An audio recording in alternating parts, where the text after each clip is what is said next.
Plowing Megan's driveway was a favor, coffee, a tired smile. I never thought much of it. Then after the worst storm, her twin girls ran out yelling, "You're the man Mama drew," and handed me a sketchbook. Dozens of pencil portraits of me, drawn by a widow who'd been watching me with a longing I never noticed. The sketches told me everything. Everything about the man Megan saw in me, patient, steady, the kind who shows up without being asked. But I wasn't that man. I was just a guy with a truck and a plow clearing snow because it was the only thing I knew how to do right. Megan had lost her husband 4 years ago. Her twin girls had never seen her draw before. And now those sketches were asking a question I wasn't ready to answer. Was I just the neighbor, or was I something more? To understand how I got there, you have to go back to the very first snowfall. It started 2 winters ago. I'd been living in Millbrook for a year by then in a small rented house at the end of a dead-end road. I'd moved there after a divorce that left me with nothing but a truck, a plow attachment, and a deep suspicion that I wasn't meant for permanence. I fixed things for a living, furnaces, fences, broken steps. People paid me in cash and left me alone. That was the arrangement I preferred. Megan's place was 5 houses down. I'd seen her a few times at the mailbox, a woman in her mid-30s with tired eyes and hair that always looked like she'd twisted it up without a mirror. She had twin girls, Lucy and Em, who wore matching coats and moved in perfect sync. The house behind them was too big for 3 people, and in winter, the driveway was too long for a shovel. The first big snow of that year hit on a Tuesday. I'd been out since 4 in the morning, clearing my own lot and a couple of old ladies' walks. When I came back, I saw Megan's car buried to the windows, the driveway a white ocean with no footprints. No one had come to help. She didn't have anyone to call. I didn't think about it. I just turned the truck around, dropped the blade, and pushed through. It took me 40 minutes, and by the end my hands were frozen inside my gloves. When I killed the engine, Megan was standing on the porch in an old parka, holding a mug of coffee. She didn't ask why I'd done it. She just handed me the coffee and said, "You didn't have to." She was right, I didn't. But I came back the next snowfall, and the one after that. Twice a winter, sometimes more, I'd clear her driveway while she stood on the porch with that same mug. The twins would press their faces against the front window, their breath fogging the glass, and they'd watch me with an intensity I couldn't explain. It made me uneasy, but I told myself kids stare at anything with a motor. People in town noticed. Ede Harmon, who ran the hardware store, clapped me on the shoulder one day and said, "You're awful devoted to that widow's driveway." I told him it was neighborly, nothing more. He raised an eyebrow but didn't push. Megan and I barely talked. She was quiet, her smiles were fleeting, and she never invited me inside. The coffee was her currency and I accepted it, but I started noticing things. How the skin around her eyes was always a little red. How her wedding ring stayed on her finger, even though her husband had been dead for 4 years. How the twins' drawings would appear taped to the window, stick figures, a house, a big yellow sun, simple kid stuff. Or so I thought. Last winter something shifted. The snow held off until late January, and when it finally came, it was brutal. I cleared her driveway 3 times in 1 week. On the third pass, Megan came out without her coat, in just a sweater and jeans. She stood in the cold and watched me until I was done, and when I looked up, she didn't smile. She just stared like she was trying to memorize something. Then she turned and went back inside. That night I found a sketchbook on my front step, wrapped in a plastic bag against the snow. I thought it was a mistake. I flipped it open and my own face stared back at me. It was rough, pencil lines, but unmistakably me, bent over the plow controls, hat pulled low, jaw set. I closed the book and brought it back the next morning. Megan opened the door, saw it in my hands, and her whole face went pale. "The girls must have taken it," she said quickly, snatching it from me. "They're always taking my things."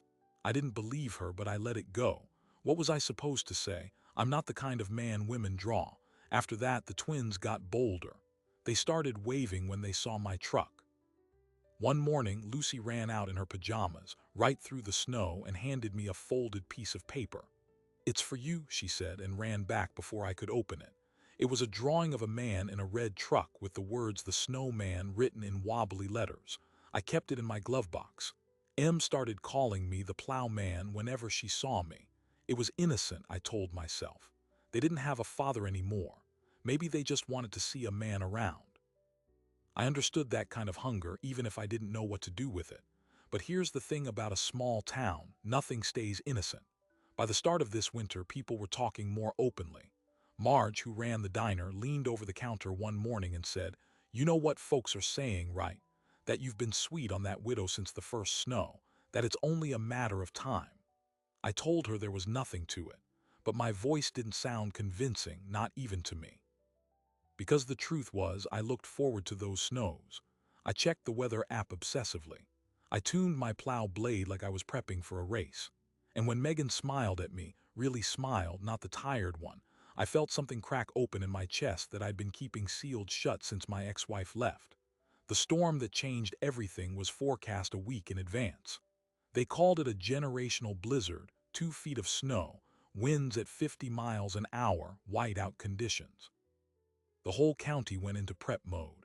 I tightened every bolt on my rig and filled 3 jerry cans with diesel. I couldn't stop thinking about Megan's driveway, about how long and exposed it was, about how she'd be trapped with the girls if no one cleared it. The night before the storm hit, I walked to her house and knocked. She answered in her bathrobe, surprised. I said, "Tomorrow, don't try to shovel.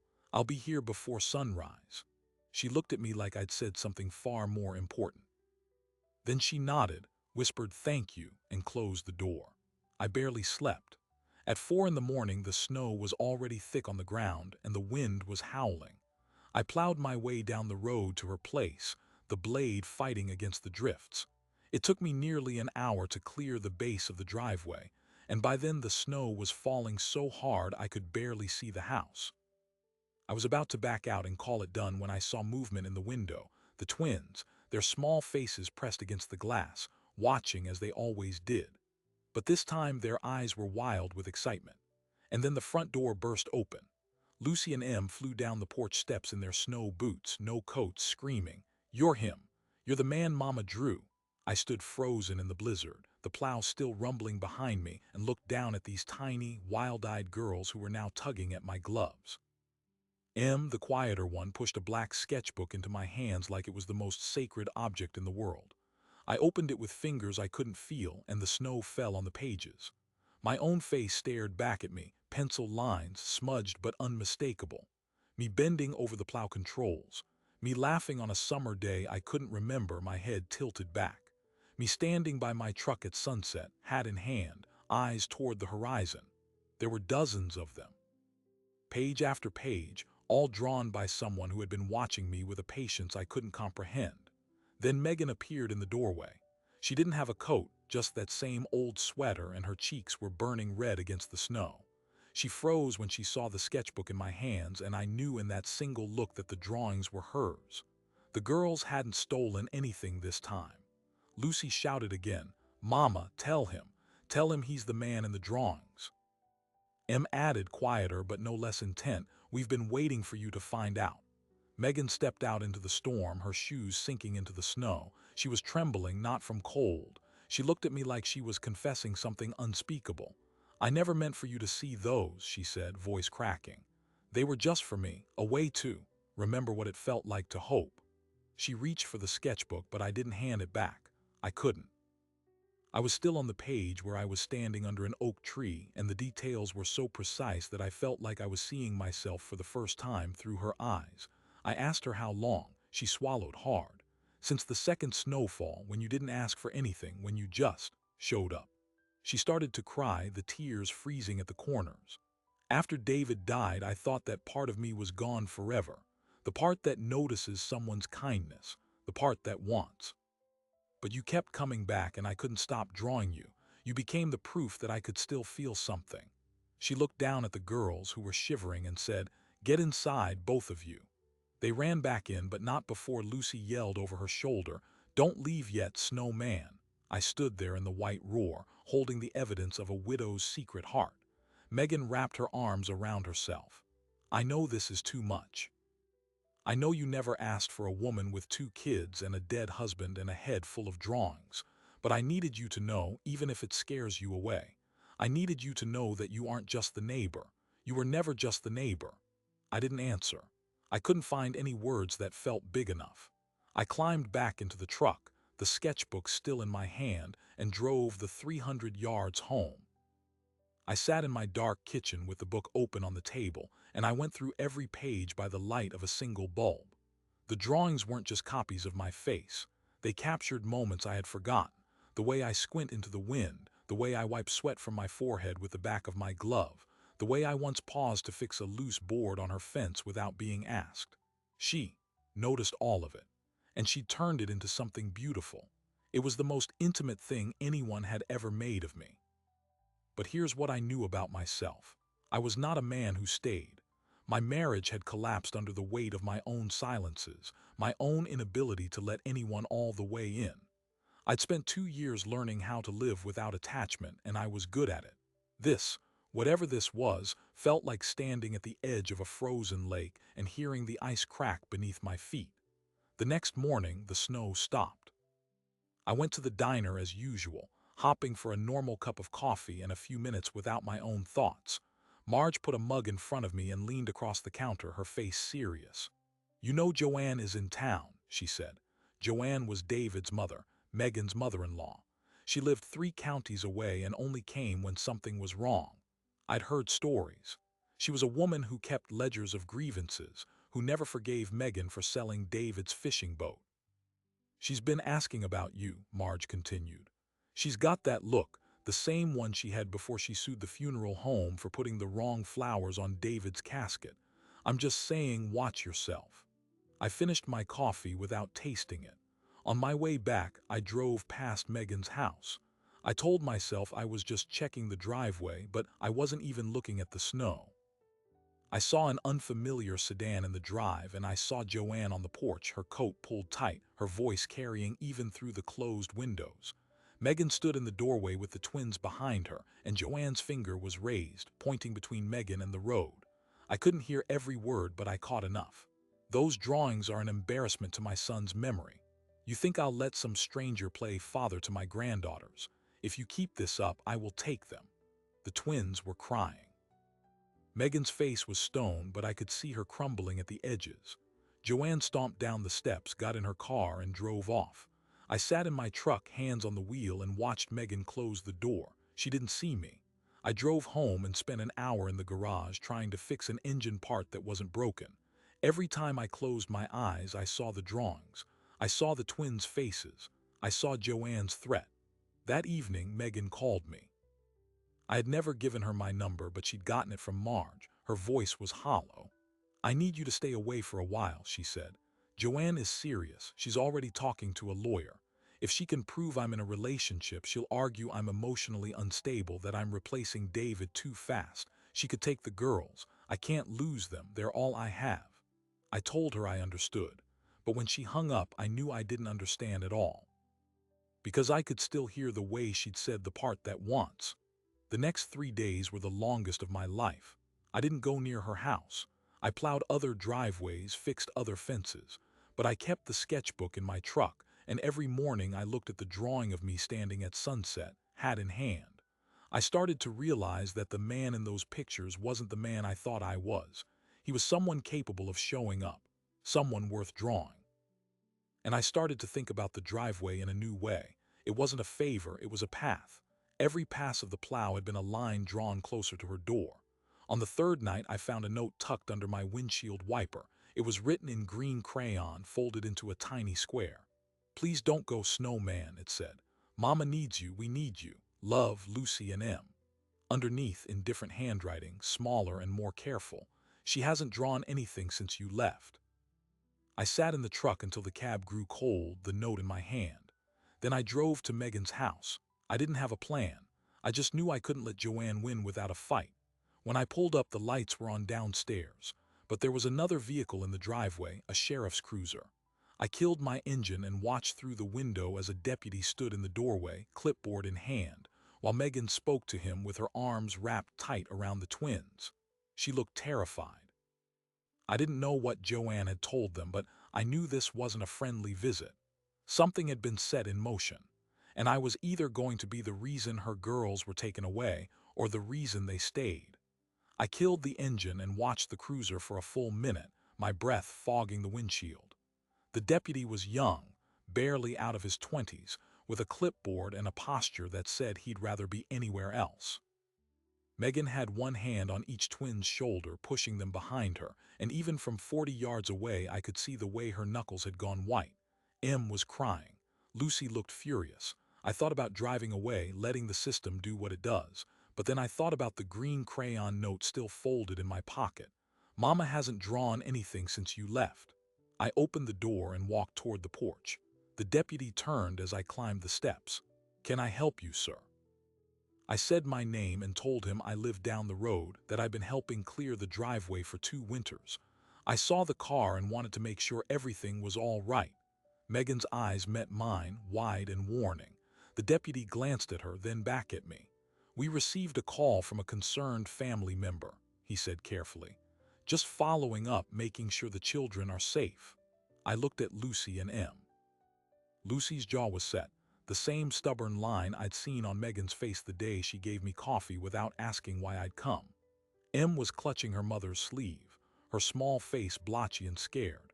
I said, "I don't know what the call said, but I can tell you those girls are as safe as any kids I've ever seen. Their mother's the one who walks them to the bus stop in the rain. She's the one who bakes them cookies every Thursday. She's the one who sat up for 3 nights straight when Em had pneumonia last spring." The deputy made a note, but his expression softened. He asked Megan a few more questions, routine stuff. "Does she work? Is there food in the house? Has anyone ever hurt the children?" She answered in a voice I'd never heard from her before, one that sounded rehearsed, like she'd been preparing for this moment for years. Finally, the deputy put his clipboard away. "Everything looks fine here," he said. "But the complaint is on file. If we get another one, we'll have to open a formal investigation." He tipped his hat and left. Megan didn't move until the cruiser's taillights faded. Then she sank onto the porch bench and put her face in her hands.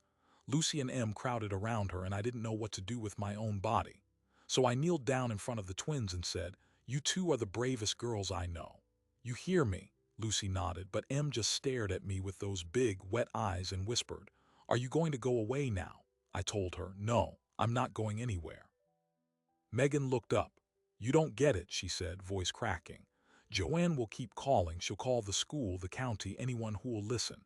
She told me after David died, she said if I ever brought another man around her son's children, she'd make my life a legal nightmare. This is just the beginning."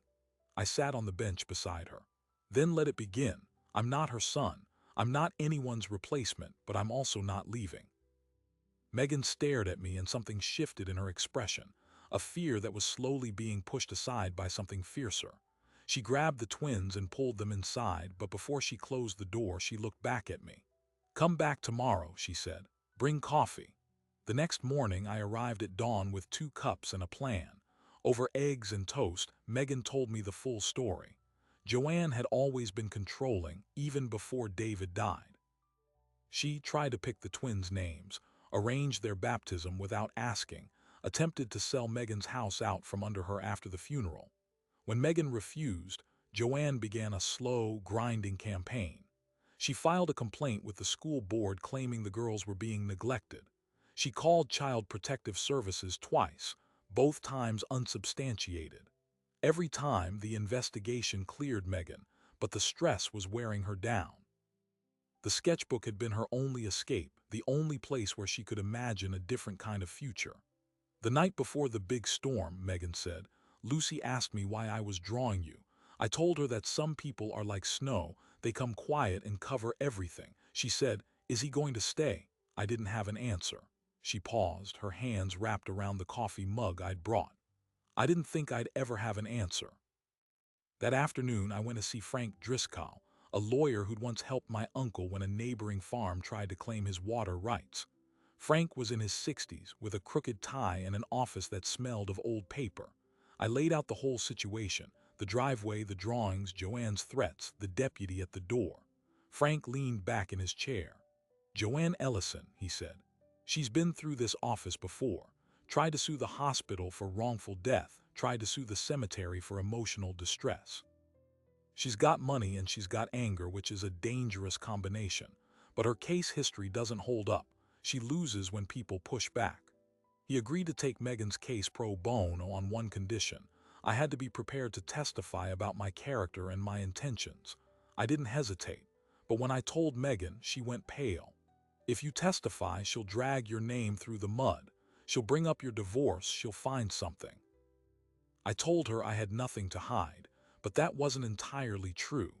I'd been married for 8 years to a woman named Carla, and it had ended badly. There had been an argument one night, a slammed door, a neighbor who called the police. No charges were filed, but the report existed. I'd spent years trying to forget it, but Joanne, with her resources, would find it. I drove home that evening feeling like the past was a net tightening around my ankles. On my doorstep was a sealed envelope with no return address. Inside was a single sheet of paper and a photograph. The photograph was of me and Carla on our wedding day, a picture I hadn't seen in 10 years. The note was typed, "You think you're a hero. You're a man with a police record and a failed marriage. Stay away from my granddaughters or I'll make sure everyone sees this." I stared at the photo until the light faded. She'd gone digging and she'd found something. But here, what Joanne didn't understand, I'd already been buried by my past. I'd already lost everything once. There was nothing left to threaten me with except the people I cared about, and that was the one thing I wouldn't let her touch. The next week, Frank filed a preemptive motion to dismiss any custody challenges based on Joanne's history of unsubstantiated complaints. The judge ordered a social worker to conduct a home study. A woman named Mrs. Chen spent 2 hours at Megan's house. She watched the twins play, looked in the fridge, checked the bedrooms for clean sheets. Lucy told her with grave sincerity that the plowman was her best friend. Em corrected her. "He's Mama's best friend." Mrs. Chen wrote something in her notebook and smiled, but Joanne wasn't finished. On the day before the custody hearing, I received a summons. Joanne had filed a restraining order against me, claiming I'd been harassing her son's widow, that I was a dangerous stranger, and she cited the old police report as evidence. The order was temporary pending the hearing, meaning I wasn't allowed within 500 feet of Megan's house, the school, or the girls. Frank called it a tactical stunt. "She's trying to isolate Megan, make her look unstable for associating with a so-called violent man. We'll contest it, but for now, you have to comply." I spent that night in my garage staring at the plow. I couldn't clear her driveway. I couldn't even drive past her house, but I could still fight. I called Carla for the first time in 6 years. It was the hardest phone call I'd ever made. She was remarried, living in Oregon. I told her what was happening, and to my surprise, she didn't hang up. "You were never violent, Ben," she said. "You were sad and you were silent and you didn't know how to love me out loud. But you never once raised your hand. If they need a statement, I'll give it." I thanked her and hung up, then sat in the dark and wept for the man I used to be, and for the man I was trying to become. The custody hearing was held in a small family courtroom at the county courthouse. Megan wore a blue dress with white embroidery, the same one she'd worn at David's funeral, the only nice thing she still owned. Frank stood beside her. Joanne sat across the aisle with her lawyer, a thin man with sharp glasses who looked like he billed by the word. I sat in the back, as far from Megan as the room allowed, but she turned once and found my eyes. She didn't smile, but she didn't look away. Joanne's lawyer called her first.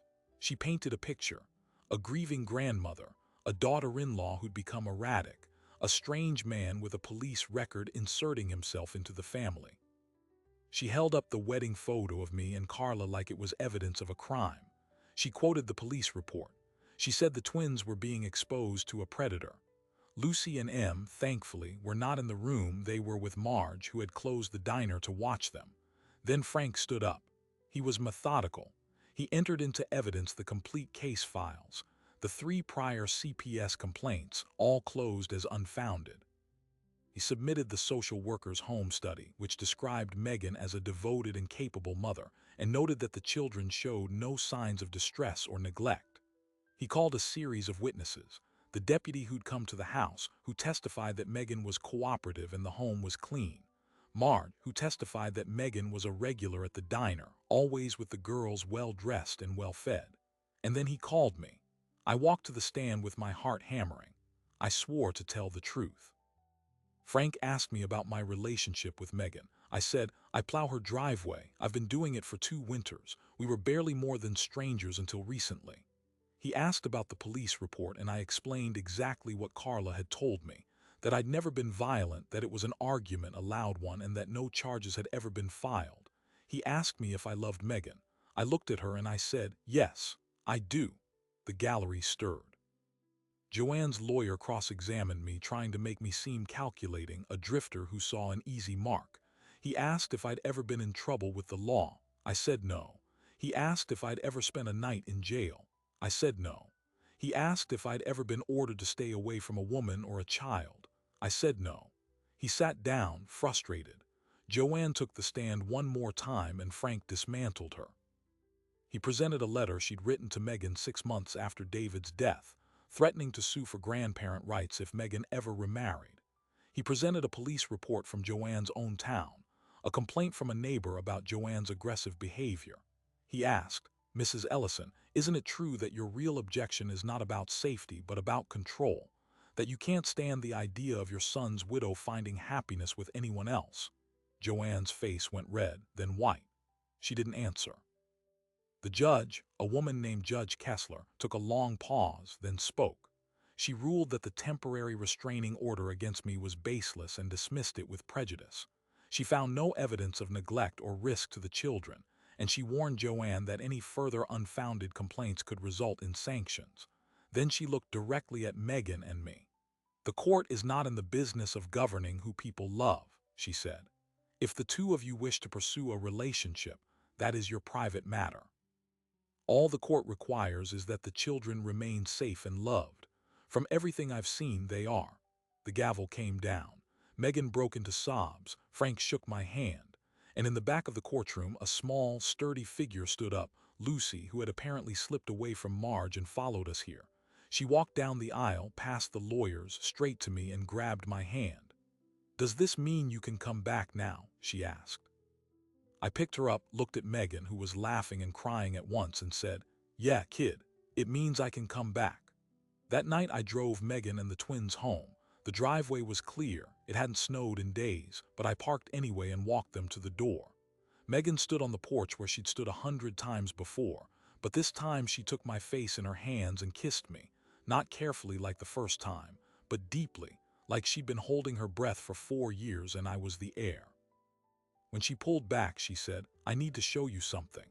She led me inside and up the stairs to her bedroom. On her dresser was a new sketchbook. She opened it to the first page, a drawing of me, but not me alone. It was me holding Lucy and Em, one on each arm, all of us laughing. In the background was my truck and her house and mountains I'd never seen. "I started this the day after you found the other one," she said. "It's what I wanted, not just for me, for all of us." I stared at that picture for a long time. Then I asked her, "When did you know that the driveway wasn't just a driveway?" She smiled, a real smile, the one I'd earned across 2 winters of freezing mornings. "The first time you came back without being asked," she said. "That's when I knew you weren't just clearing snow, you were clearing a path." She was right. I'd been plowing my way toward this family since the first snowfall, and the only thing left to do was walk through the door. That night I didn't leave. I slept on the couch with a quilt Megan had sewn during the worst year of her grief. The one she told me was stitched from David's old flannels. In the morning, I woke to the smell of pancakes and the sound of Lucy narrating her own cooking show from the kitchen.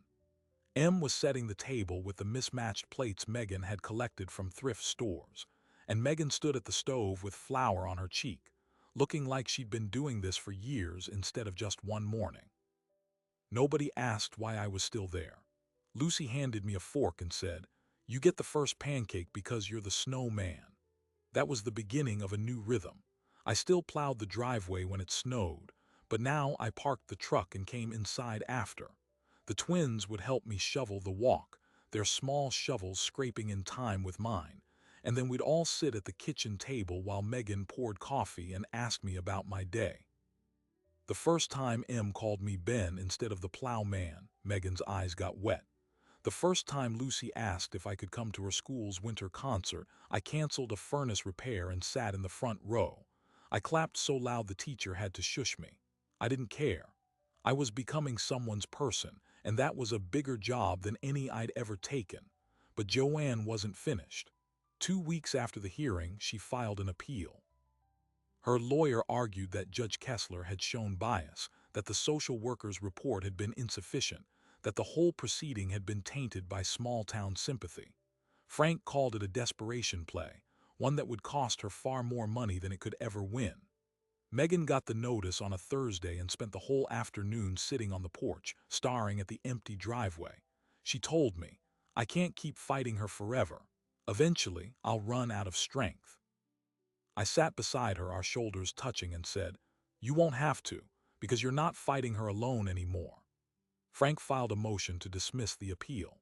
He cited Joanne's long record of frivolous litigation, the 3 previous CPS complaints, and the fact that the home study had explicitly praised Megan's parenting. He also submitted character statements from a dozen people in town: Marge, the deputy, Ede from the hardware store, even the principal at the twins' school. The appellate judge reviewed the case for less than a week before issuing a summary dismissal. The ruling was blunt. The original decision stands. No further hearings will be entertained without new, credible evidence of actual harm. Joanne's legal war was over. She came to the house one last time on a Sunday afternoon in March, when the snow had melted and the road was dry.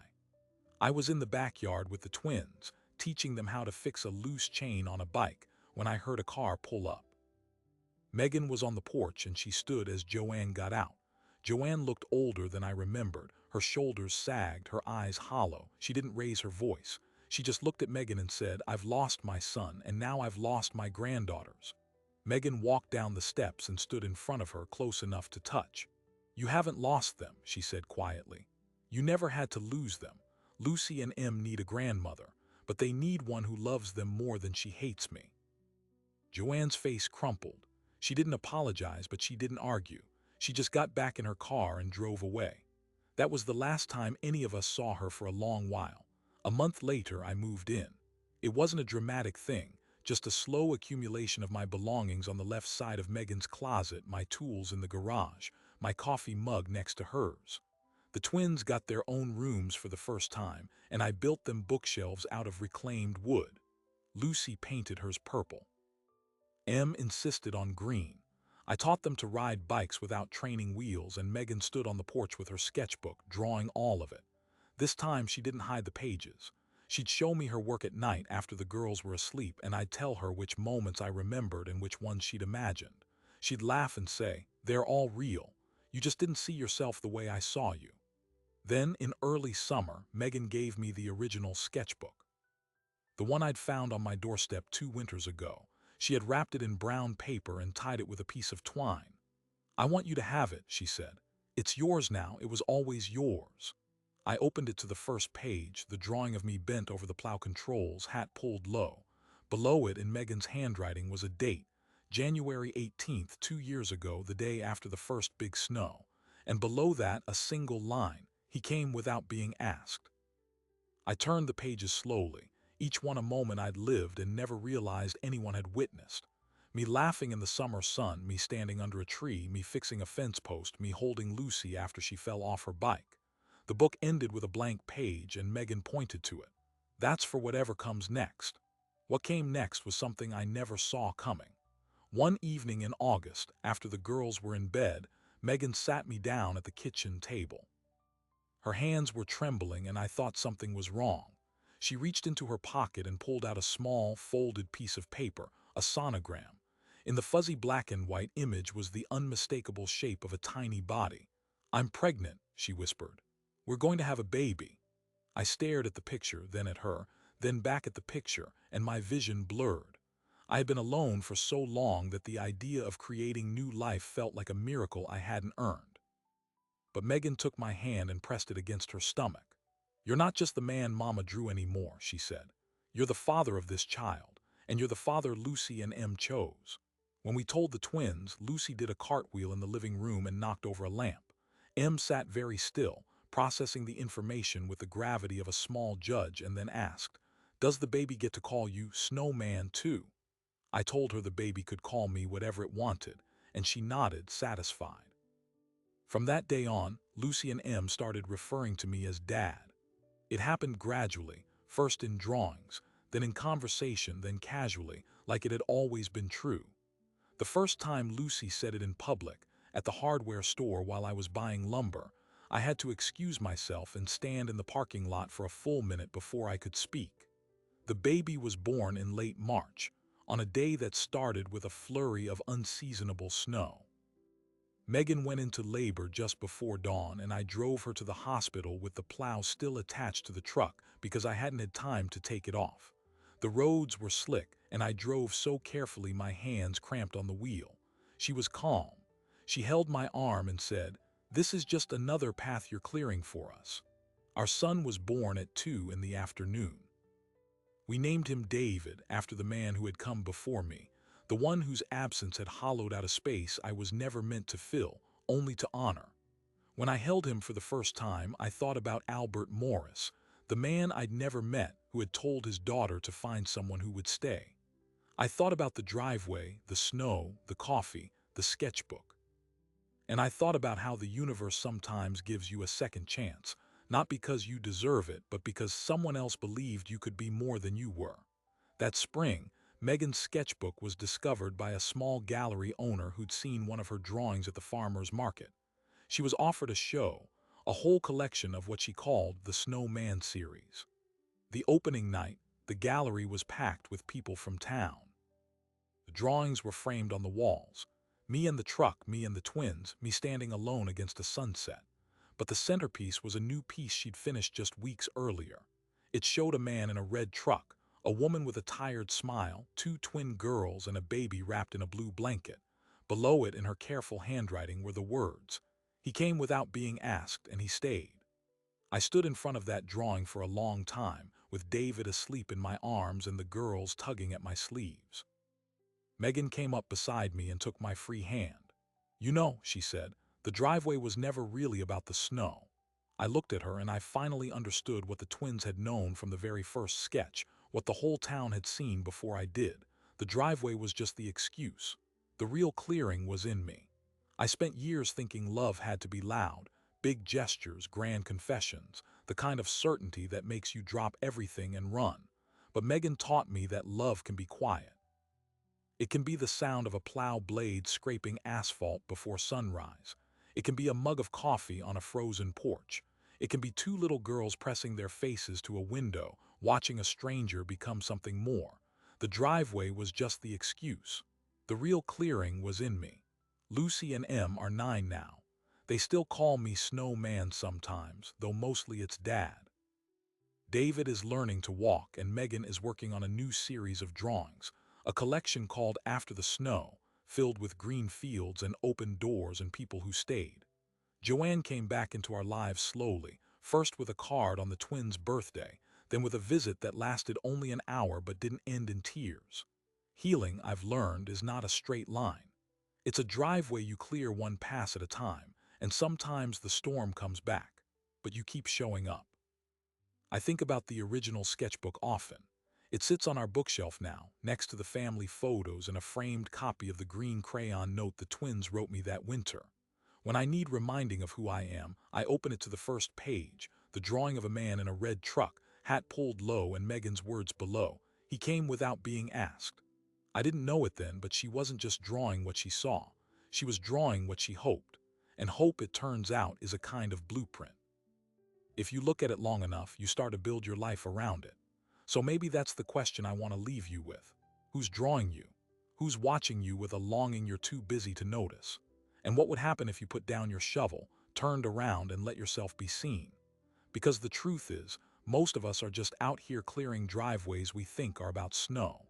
But if you're lucky, if you're paying attention, you'll realize the path leads somewhere you never expected, straight into someone's heart. This was our story. It started with a storm and ended with a family. And the next move, as those drawings told me, was mine to make. I made it. If this story meant something to you, subscribe, share it with someone who needs to hear that second chances are real, and I'll see you in the next one.